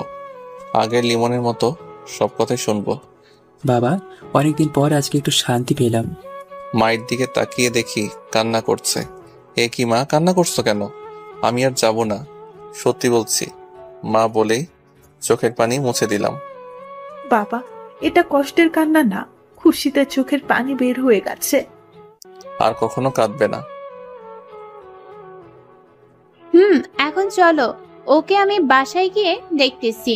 অনেক বড় হয়ে গেছে, তাই না? আমি মুচকি হাসি দিলাম, কারণ জানি মামি রাগ ভাঙানো আমার কাছে কঠিন কিছু না। তারপর সবাই বাসার দিকে রওনা দিলাম। রিক্সা চড়তে গিয়ে পড়লাম গিয়ে আরেক ঝামেলায়। একটা রিক্সায় আছে, কিন্তু আমি আর শিফা দাঁড়ানো।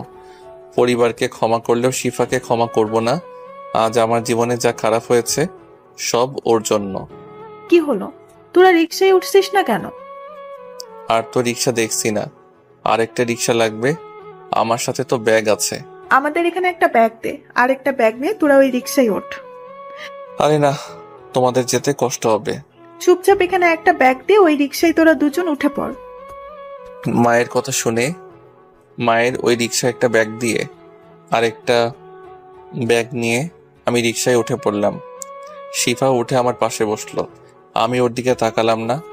রিক্সা চলতে শুরু করলো গন্তব্যে। কিছুক্ষণের মধ্যে আমরা পৌঁছে গেলাম। বাসায় প্রবেশ করে যেই ব্যাগ রাখলাম, তখনই মামি এসে আমার কান ধরলো। আহ মামি, ছাড়ো, ব্যথা পাচ্ছি। যখন শুনলাম তুই আবার কোথাও চলে যাচ্ছিস, তখন আমার কেমন লাগছিল।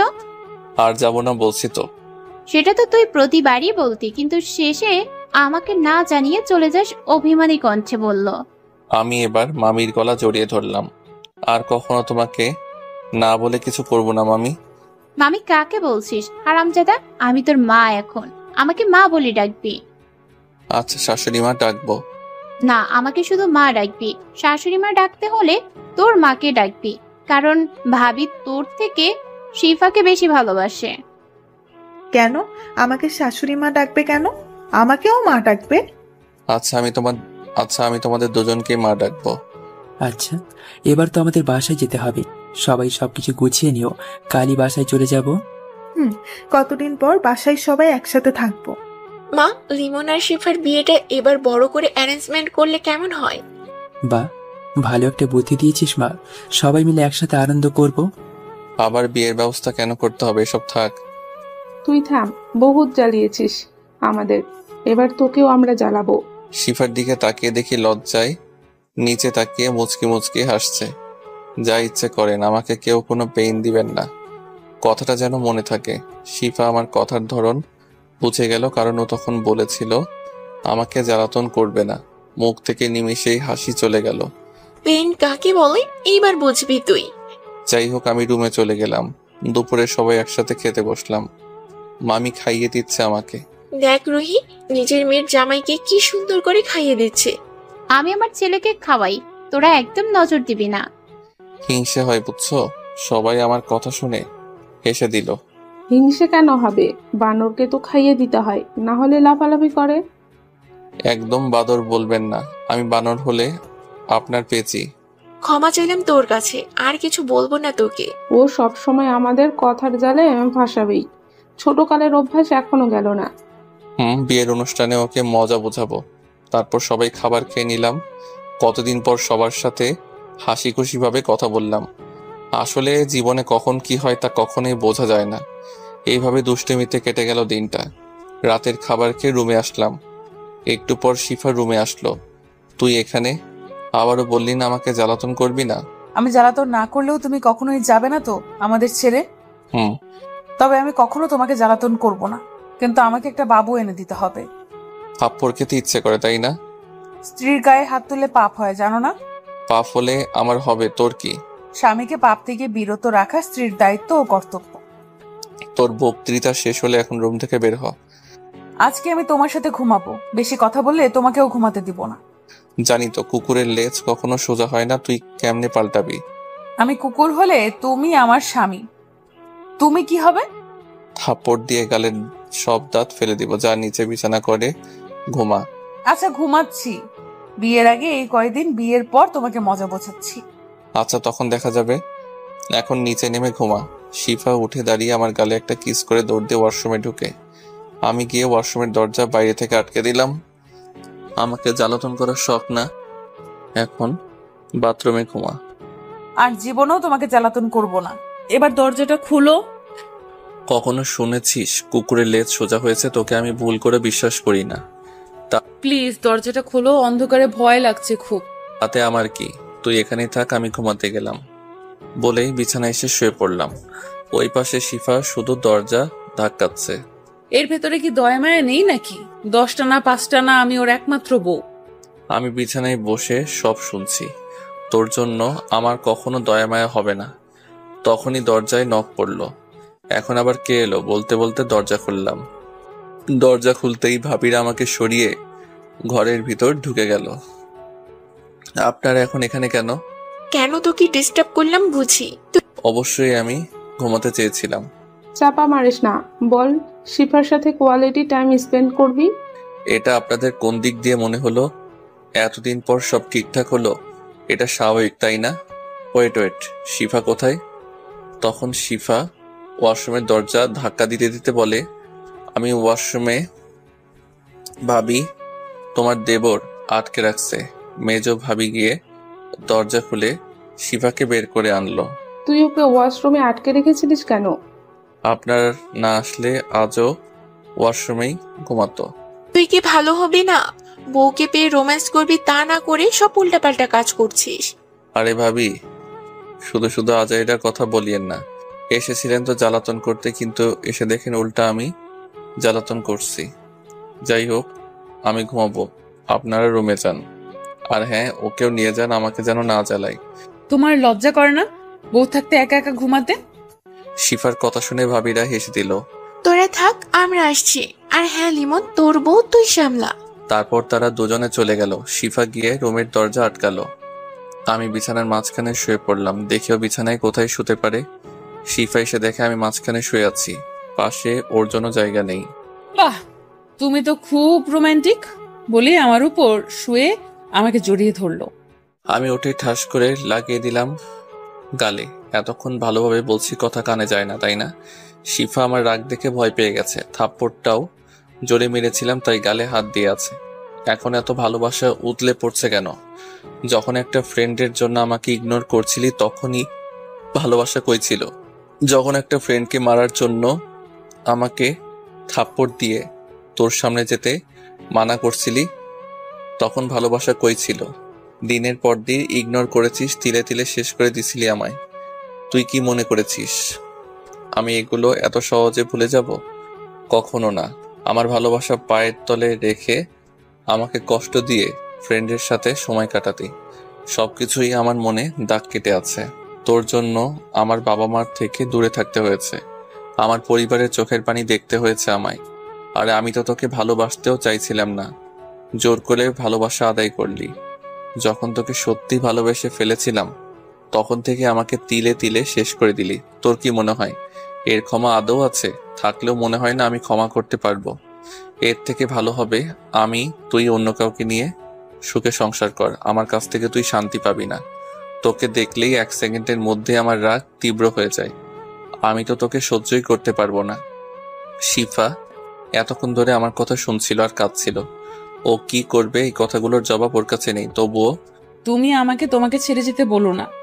হ্যাঁ জানি আমি ভুল করেছি, তুমি এর জন্য নিজ হাতে আমাকে শাস্তি দাও, তবুও ছেড়ে দিও না আমায়। আমার ভালো থাকতে হবে না, আমার তোমার সাথে থাকলেই হবে। তোমার আমাকে দেখলে রাগ উঠে তাই তো? তোমার রাগ উঠলে তোমার যখন মারতে ইচ্ছে করবে মাইরো, তবু আমি তোমার সাথে সারা জীবন থাকতে চাই। তুই কেন বুঝতে পারছিস না? তুই আমার কাছে ভালো থাকতে পারবি না। তোমার তা নিয়ে চিন্তা করতে হবে না। তুমি বিছানায় ঘুমাও, আমি নিচে শুয়ে ঘুমাচ্ছি। আমি কিছু বলতে চেয়েও থেমে গেলাম। শিফা নিচে বিছানায় করে শুয়ে পড়লো। আমিও বারান্দায় গিয়ে একটা সিগারেট ধরিয়ে খেয়ে এসে বিছানায় শুয়ে ঘুমিয়ে পড়লাম।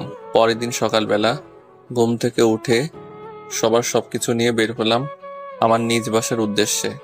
কিছুক্ষণের মধ্যে বাস স্ট্যান্ডে পৌঁছে গেলাম। বাসের টিকিট আগে অনলাইনে কেটে রেখেছিলাম, তাই সিট পেতে কোনো সমস্যা হয়নি। বাসে উঠে সবাই সিটে বসে পড়লো। মামা মামি একসাথে, বাবা মা একসাথে, আর 2 ভাবি একসাথে বসলো। আমার শিফার সাথে বসা ছাড়া কোনো উপায় ছিল না। লিমন, শেফাকে জানালার পাশে দিস, না হলে কিন্তু বমি করে তোর অবস্থা শেষ করে দিবে। আমি আর কিছু বললাম না। শিফা জানালার পাশে বসলো, তারপর আমিও পাশের সিটে বসলাম। শিফাকে এতটা চুপচাপ দেখে আমি অবাক হচ্ছি। কালকে রাতের ডোজটা ভালোই কাজে লেগেছে, এখন একটু শান্তিতে থাকতে পারবো। বিকাল 4টার সময় এসে বাস থামলো আমার চিরচেনা শহরে। 3 বছর পর আসলাম, অনেক কিছুই পাল্টে গেছে। যাই হোক, ভাইয়ারা আসলো আমাদের রিসিভ করতে গাড়ি নিয়ে, সবাই মিলে বাসায় চলে আসলাম। সত্যি এখন খুব ভালো লাগছে। হারামিগুলোকে জানাইনি যে আমি চলে এসেছি, ওদের সরাসরি সামনে গিয়ে সারপ্রাইজ দিব। অনেকদিন পর বাসায় আসলাম, কেমন যেন লাগছে। অনেক জার্নি করার জন্য ক্লান্ত, তাই ফ্রেশ হয়ে হালকা বিশ্রাম নিয়ে বের হতে হবে। হারামিগুলোর সাথে অনেক দিন দেখা হয়নি, তাই ব্যাগগুলো নিয়ে আমি আমার রুমে চলে আসলাম। রুমে এসে দেখি রুমটা আগের মতনই আছে। যাই হোক, ব্যাগ রেখে জামা কাপড় বের করে ফ্রেশ হয়ে বের করলাম। তখনই শিফা সামনে আসলো। কিছু বলবি? হ্যাঁ, তোমাকে ফুপি নিচে ডাকছে।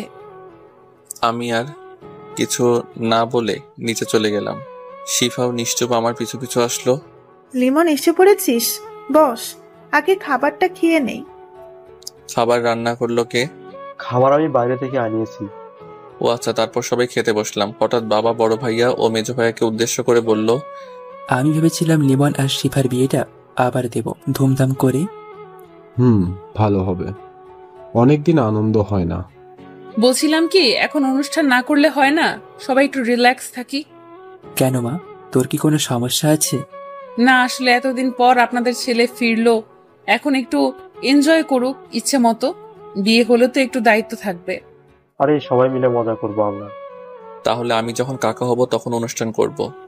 বড় ভাই ও মেজো ভাইয়ের খাওয়া অবস্থায় কাশি উঠে গেল। বড় ভাবি ও মেজো ভাবি লজ্জায় মাথা নিচে নামিয়ে রাখছে।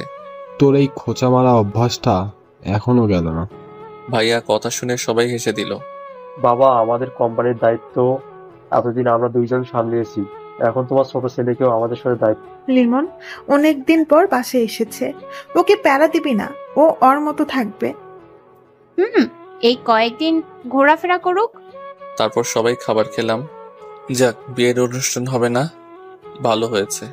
শিফা বুঝে গেছে হয়তো আমার সাথে থাকলে ভালো হবে না। ও যখনই ডিভোর্স চাইবে আমি সাথে সাথে দিয়ে দিব। যাই হোক, রুমে গিয়ে রেডি হলাম বের হবার জন্য। শিফা শুধু শুধু পিছন পিছন ঘুরছে, মনে হচ্ছে কিছু বলবে। হয়তো এখন ডিভোর্স চাই, ও সেটা বলতে পারছে না। ওকে কথা বলার সুযোগ দেই কি করে। কিরে, কিছু বলবি? পিছনে পিছনে ঘুরছিস কেন? কিছু কথা বলার ছিল বলেই গিয়ে দরজাটা বন্ধ করলো। কি বলবি তাড়াতাড়ি বল, আমি বের হব। তুমি তো সবাইকে ক্ষমা করে দিলে, আমাকে কেন কষ্ট দিচ্ছ? দেখ শিফা, আমি তোকে কষ্ট দিতে চাইছি না, তোকে আমার সহ্য হয় না। এর থেকে ভালো হবে তুই আমাকে ডিভোর্স দিয়ে অন্য কাউকে বিয়ে করে নে। কি বলছে এসব? আমি কেন তোমাকে ডিভোর্স দিব? আমার জান থাকতে আমি তোমার থেকে দূরে যাব না কখনো। সেই ছোট থেকেই তুমি আমার একমাত্র ভালোবাসা, আর আমি তোমার সাথে সারা জীবন থাকবো। তোর ভালোর জন্য বলছিলাম, এভাবে তুই ভালো থাকবি না। শিফা এবার আমার পায়ের কাছে বসে পড়লো। আরে আরে, কি করছিস? আমি তোমার পা ধরে মাফ চাইছি, প্লিজ এমনটা করো না। আমাকে এত কষ্ট কেন দিচ্ছ? এটা ভুলের শাস্তি আর কত দিবে? আচ্ছা, যা কষ্ট দাও সমস্যা নেই, কিন্তু কখনো আমাকে ছেড়ে দিও না। যতদিন বাঁচবো আমি তোমার সাথেই থাকতে চাই। আমি কি বলবো বুঝতে পারছি না। ওকে দেখলেই তো আমার রাগ উঠে যায়। আমি রুম থেকে বের হয়ে গেলাম। অনেকদিন পর বন্ধুদের কাছে যাব, তাও না জানিয়ে ওরা এখন কলেজ মাঠেই আছে, কারণ ওরা বলেছিল প্রত্যেকদিন বিকালে ওখানে আড্ডা দেয়। বাসা থেকে একটা রিক্সা নিয়ে কলেজ মাঠে চলে গেলাম। ভাড়া মিটিয়ে কলেজে প্রবেশ করতেই এক কোনায় ওদের বসে থাকতে দেখলাম। ওদের দেখে হেঁটে ওদের কাছে চলে আসলাম। সবাই আমাকে দেখে অবাক হয়ে গেল। সবার সাথে কোলাকুলি করে সিগারেট ধরিয়ে বসলাম গোল করে। লিমন, হঠাৎ করে এখানে চলে আসলি যে? আর তোর ফোন বন্ধ কেন? জানিস কত টেনশনে ছিলাম আমি। সরি বন্ধু, তোদের সারপ্রাইজ দিতে ফোন অফ রেখেছি। তা না হয় বুঝলাম, কিন্তু এখানে আসার কারণ কি? আসলে তারপর পরিবারের সাথে সব ঝামেলা মেটানোর কথা বললাম। শিফাকে মেনে নেয়নি, তাও বললাম। যাক, ভালোই হয়েছে, এবার প্রতিদিন আড্ডা দিতে পারবো বিকেলে। এখন থেকে আড্ডা হবে। ভাই, বাসা থেকে বিয়ের জন্য ডাকাডাকি করছে, কিন্তু তোর ওই কাহিনীর জন্য আমাদের বিয়ের করার ইচ্ছা মিটে গেছে। আরে ভাই, তোরা এবার বিয়ে করে নে, সবাই এক হয় না। ওইসব পরে ভাবা চলে, এখন সবাই মিলে ঘুরতে যাই। চল। অনেক পরে নিজের এলাকায় আসলাম, তারপর সবাই মিলে অনেক ঘোরাঘুরি করলাম। বাসায় ফিরতে রাত হয়ে গেল। আম্মু ফোন করেছিল, আগে আমি বলে দিয়েছি আজ ফিরতে দেরি হবে। যাই হোক, বাসায় গিয়ে কলিং বেল বাজানোর সাথে সাথেই দরজা খুলে দিল। তাকে দেখি শিফা দাঁড়ানো দরজার কাছে। মনে হচ্ছে দরজার কাছে আগে থেকে দাঁড়ানো ছিল। আমি কিছু না বলে ভেতরে প্রবেশ করলাম। তুমি ফ্রেশ হয়ে আসো, আমি খাবার বেড়ে দিচ্ছি, দুজন একসাথে খাবো। আমি খেয়ে এসেছি, তুই খেয়ে নে। তোর আমার জন্য এত আদিক্ষেতা দেখাতে হবে না বলে রুমের দিকে চলে গেলাম। রুমে গিয়ে ফ্রেশ হয়ে দেখি শিফা নিচে বিছানা রেডি করছে কাঁদতে কাঁদতে। আমি দেখেও না দেখার ভান করে বিছানায় শুয়ে পড়লাম। কিছুক্ষণের মধ্যেই ঘুমের রাজ্যে হারিয়ে গেলাম। এভাবে চলে গেল 2 মাস। শিফাকে সবসময় ইগনোর করে চলতাম, আর ও প্রতিদিন রাতে কান্না করত। রাতে দেরি করে আসলে খাবার নিয়ে অপেক্ষা করত আমার জন্য। শিফার অবস্থা করুণ, চোখের নিচে কালো দাগ পড়ে গেছে, অনেকটা শুকিয়ে গেছে। দেখে মায়া হয়, কিন্তু আগেই কথা মনে পড়লে রাগ বেড়ে যায়। আমি আমাদের কোম্পানিতে জয়েন করেছি, কাজের শেষে প্রতিদিনই আড্ডা দিয়েছি। হঠাৎ করে আম্মু একদিন বিকালবেলা ডাকলো আমায়। আম্মু বলো কি বলবে, আমাকে চুপচাপ বিছানায় বসিয়ে দিল। বাবা, তুই কি শিফাকে মেনে নিস? কেন মা? দেখ বাবা, আমি সবকিছুই বুঝি, মেয়েটাকে আর এভাবে কষ্ট দিস না। ওর অবস্থা দেখেছিস? মনে হয় দিনে 24 ঘন্টার 16 ঘন্টায় কান্না করে। আমি কি করতে পারি মা, আমার ওকে সহ্য হয় না। বাবা, মেয়েটা তোকে অনেক ভালোবাসে, আর কষ্ট দিস না ওকে। তুই আমাদের ছেড়ে যাওয়ার পর মেয়েটা 2 বার আত্মহত্যা করতে গেছিল, কোনো রকমে বেঁচে ফিরছিল, সারাক্ষণ কান্না করতো। তারপর ওকে বুঝিয়ে শুনিয়ে চাকরি করতে বললাম। তারপর ওর নানা বাড়ি ওই কলেজে নিয়োগ চলছিল, ওর নানা বলে দেওয়ায় চাকরিটা হয়ে যায়। সেখানে কিন্তু দেখ, সেখানে গিয়ে খুঁজে পাই তোকে। তোকে খুঁজে কি খুশি হয়েছিল তা তোকে বুঝাতে পারবো না। আমাদের ফোন করে বলেছিল, তখন ওর খুশি কে দেখে। মা এবার আমার হাত ধরে তার মাথায় রাখলো। মা বাবা, তুই আমার মাথা ছুঁয়ে কথা দে, তুই ওকে মেনে নিবি। একটা সুযোগ দিয়ে দেখ ওকে, এরপর যদি কিছু হয় আমি আর কিচ্ছু বলবো না। ভালো, তোকে আমিও বাসি, কিন্তু আমার কথা মনে পড়লে কিন্তু আগের কথা মনে পড়লে রাগ উঠে যায়। তুই ওকে একটা সুযোগ দে। আচ্ছা আম্মু, দেখি কি করা যায় বলেই মায়ের রুম থেকে বের হয়ে আসলাম। মায়ের কথা শুনে কিছুই ভালো লাগছিল না। শিফাও তো কষ্ট কম পায়নি, আর আমাকে ভালো না বাসলেও তো এত বছর অপেক্ষা করতো না। কি করবে কিছুই বুঝতে পারছি না। তাড়াতাড়ি রেডি হয়ে বাসার বাইরে বের হলাম। উদ্দেশ্য আড্ডা দিতে যাওয়া, কারণ ওখানে গেলে মনটা ভালো হয়ে যায়। পৌঁছে দেখি শুধু সিয়াম আর রুদ্র আসছে, তাই মিলে চা খেয়ে মাঠে বসে গেলাম। কিছুক্ষণের মধ্যে আনান আর পার্থ চলে আসলো। ওরা নিজেদের মতো এটা ওটা নিয়ে কথা বলতে লাগলো, কিন্তু আমি শুধু সিগারেটটা ধরিয়ে খেয়ে যাচ্ছি। শুধু মায়ের কথা মনে পড়ছে, ওকে কি মেনে নিব? কিন্তু ওকে দেখলে যে রাগটা উঠে, কন্ট্রোল করব কিভাবে? কিরে দেবদাস, কি ভাবছিস? বেটা মা আবার একটা ঝামেলা করে দিল। আন্টি আবার কি করলো? ভাই, আজকে আসার সময় মা ডাক দিয়ে যা বললো সব বললাম। আন্টি যা বলেছে ঠিক বলেছে, অনেক হয়েছে, এবার সবকিছু মেনে নিতে হবে। লিমন, এভাবে আর কতদিন থাকবি বল? শিপা ভাবিরও ভালো থাকতে ইচ্ছে করছে, কিন্তু তুই শুধু কষ্ট দিচ্ছিস। কিন্তু দেখ, তোকে ছেড়ে যাওয়ার কথা কখনো ভাবিনি। তোরাও বলছিস? আর আমি এবার সব ঠিক করে নে, আর আমাদের কাকা বানিয়ে দে। তোরা বিয়ে করে আমাকে কাকা বানা। তোর জন্য এতদিন বিয়ে করিনি, কিন্তু এবার আমাদের আটকাই কে? ওর আগের আকামগুলোর প্রমাণ আমি এখনো রেখেছি। ভাই, আবার ওইসব উঠেছিস কেন? যা সবার আগে আমি তোদের কাকা বানিয়ে দিব। ভাই, তুই আগে বিয়ে তো কর। এভাবে আড্ডা দিতে দিতে মন ভালো হয়ে গেল। ঠিক করে নিয়েছি, এবার শিফাকে মেনে নিয়ে একটা সুযোগ দিব। দেখি আল্লাহ আমার ভাগ্যে কি লিখে রেখেছে। কিন্তু একটা কথা বলে রাখি, মেনে নিলে সারাক্ষণ প্যারার উপর রাখবে। যাই হোক, আড্ডা দিয়ে রাত করে বাসায় ফিরলাম। প্রতিবারের মতো আজও শিফা কলিং বেল বাজানোর সাথে সাথে দরজা খুলে দিল। আমি ভিতরে প্রবেশ করে রুমে চলে আসলাম। শিফাও আমার পিছু পিছু রুমে চলে আসলো। আজকেও খাবার খাবে না? না, আমি খেয়ে এসেছি, তুই খেয়ে নে। শিফা কিছু না বলে নিচে চলে গেল। আমি ওকে ফলো করছি, দেখি ও কি করে। দেখি সবকিছু গুছিয়ে একা একা ছাদে চলে গেল। আমিও পিছু নিলাম। ছাদে গিয়ে দেখি শিফা কান্না করছে। আমি ওর পিছনে গিয়ে কাঁধে হাত রাখলাম। সাথে সাথে শিফা ভয় পেয়ে কেঁপে উঠে আমার দিকে ফিরল। পিছনে আমাকে দেখে সাথে সাথে শিফা জড়িয়ে ধরলো। তুমি কেন এমন করছো আমার সাথে? আর কত কাঁদাবে আমায়? প্লিজ এইবার আমাকে একটু ভালোবাসো। আচ্ছা ঠিক আছে। শিফা আমাকে ছেড়ে দিয়ে অবাক চোখে আমার দিকে তাকালো। তুমি ঠিক আছো? আমি ঠিক আছি। আর আমি ভেবে নিয়েছি আমার বউকে আর কষ্ট পেতে দিব না। শিফা আমার কথা শুনে জড়িয়ে ধরে অনবরত কাঁদতে থাকলো। এইভাবে আমার বউয়ের চোখের পানি আর পড়বে না বলে চোখের পানি মুছে দিলাম। আমার এখন এটা স্বপ্ন বলে মনে হচ্ছে। এটা কোনো স্বপ্ন নয়, তুই এখন থেকে হাসি খুশি থাকবি। ওই, আমাকে তুই বলছো কেন তাহলে? আমি আর তুমি বলতে পারবো না। সেটা সময় হলেই আমি বুঝে নিব। আমাকে মেনে নিয়েছো, এইটাই অনেক বলে আবার আমাকে জড়িয়ে ধরলো। আচ্ছা চল এখন রুমে যাই। যেতে পারি, আমাকে কোলে করে নিয়ে যেতে হবে। আমি এটা পারবো না। অনেক কষ্ট দিয়েছো আমায়, আজ আমাকে কোলে করে নিচে নামাতেই হবে, না হলে আমি আজ এখানেই থাকবো। তারপর আর কি করার, শিফাকে কোলে তুলে নিলাম। শিফাও আমার গলা জড়িয়ে ধরলো। কোনো মতে শিফাকে নিয়ে নিচে নামলাম। এবার হয়েছে তোর? আমার সোনা বর।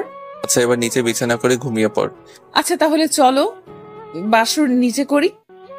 কিসের বাসর? চুপচাপ নিচে ঘুমা, মেনে নিয়েছি এটাই অনেক, কোনো বাসর হবে না। তুমি বলবে আর আমি তো মেনে নেব, তাই না? অনেক কষ্ট দিয়েছো, আজ সব শোধ করব বলে আমার উপর ঝাঁপিয়ে পড়লো। আর কি দেখছেন, এবার নতুন গল্পের জন্য রেডি হন। সবাই ভালো থাকুন।